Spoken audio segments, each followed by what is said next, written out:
हम सब ने इतिहास के किताबों में बड़े बड़े युद्धों और राजा महाराजाओं की कहानियां तो बहुत पढ़ी हैं, लेकिन उन नायकों का क्या जिन्होंने गुमनामी में रहकर आज़ादी की लड़ाई लड़ी। आज हम एक ऐसे ही योद्धा की कहानी में उतरने वाले हैं जिनका नाम इतिहास के पन्नों में कहीं दबा दिया गया। ये नाम है बुली महतो, एक ऐसा नाम जिसने कभी अंग्रेजी हुकूमत की चूल्हे हिला दी थीं, लेकिन आज ज्यादातर लोग इस नाम को जानते तक नहीं। तो चलिए आज इस गुमनामी का पर्दा हटाते हैं और जानते हैं कि आखिर कौन थे बुली महतो। तो सबसे पहले यही समझते हैं कि बुली महतो कौन थे और उनकी कहानी जानना हमारे लिए इतना जरूरी क्यों है। बात है 1831-32 की। छोटा नागपुर के घने जंगलों से आज़ादी की एक जबरदस्त आवाज उठी थी, जिसे हम कोल विद्रोह के नाम से जानते हैं।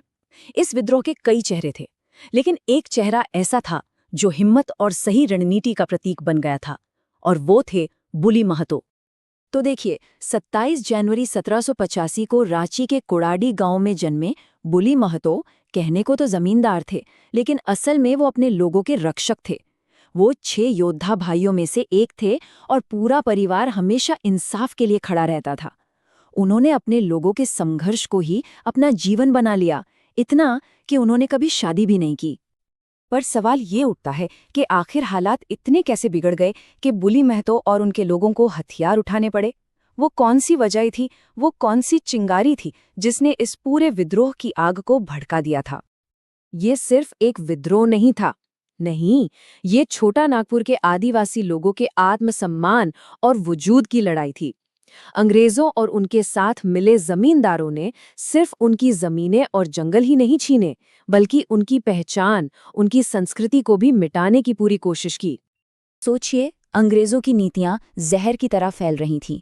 किसानों पर जबरदस्ती का लगान, कर्ज के बहाने जमीनों पर कब्जा और बेगार मतलब बिना पैसे दिए काम करवाना।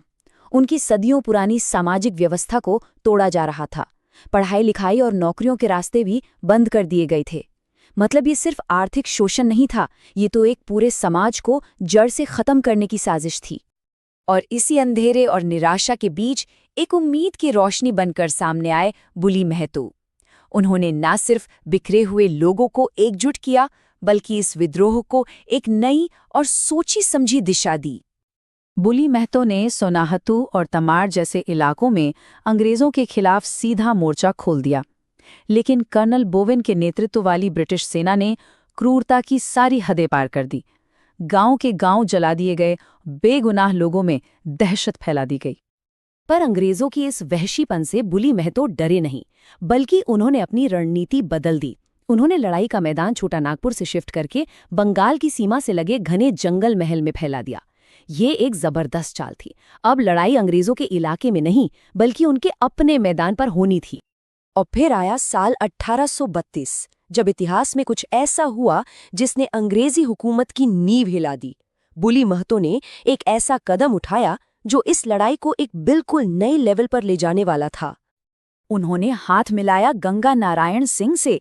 गंगा नारायण पास के बड़ा भूम इलाके में चल रहे घूमेज विद्रोह के सबसे बड़े नेता थे। जरा सोचिए, 2 अलग अलग विद्रोह, 2 ताकतवर नेता अब एक साथ आ चुके थे। ये एक ऐसा गठबंधन था जो अंग्रेजों के लिए किसी बुरे सपने से कम नहीं था। बुली महतो ने गंगा नारायण सिंह को वचन दिया, मैं आपकी लड़ाई में कंधे से कंधा मिलाकर आपका साथ दूंगा। और ये सिर्फ शब्द नहीं थे, ये 2 योद्धाओं का अपनी धरती को आजाद कराने का पक्का इरादा था। तो देखिए, 1831 में जो चिंगारी छोटा नागपुर में भड़की थी, वो 1832 आते आते जंगल महल में आग का गोला बन चुकी थी। बुली महतो और गंगा नारायण के गठबंधन ने इस आग को इतनी तेजी से फैलाया कि ब्रिटिश हुकूमत सचमुच कांप उठी थी। लेकिन हर कहानी का एक अंत होता है। हर उठती हुई लहर को कभी न कभी शांत होना पड़ता है। अब हम कहानी के उस मोड़ पर हैं जहां वीरता और बलिदान की एक ऐसी दास्तां लिखी गई जिसे भुलाया नहीं जा सकता। इस बढ़ती हुई ताकत से अंग्रेज इतने खौफ में आ गए कि उन्होंने बुली महतो को इन दोनों विद्रोहों का मास्टरमाइंड यानी मुख्य सूत्रधार घोषित कर दिया।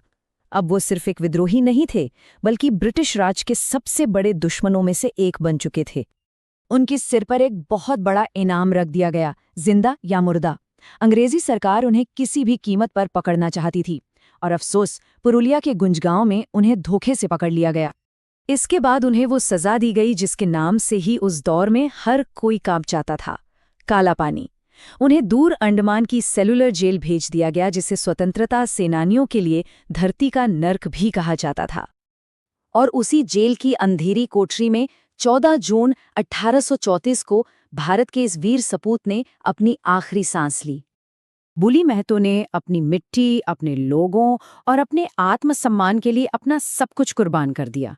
वो एक ऐसे हीरो थे जिनकी कहानी को शायद जानबूझकर इतिहास के पन्नों से मिटा दिया गया, लेकिन जिनका बलिदान हमारी आज़ादी की कहानी का एक बहुत ही ज़रूरी हिस्सा है।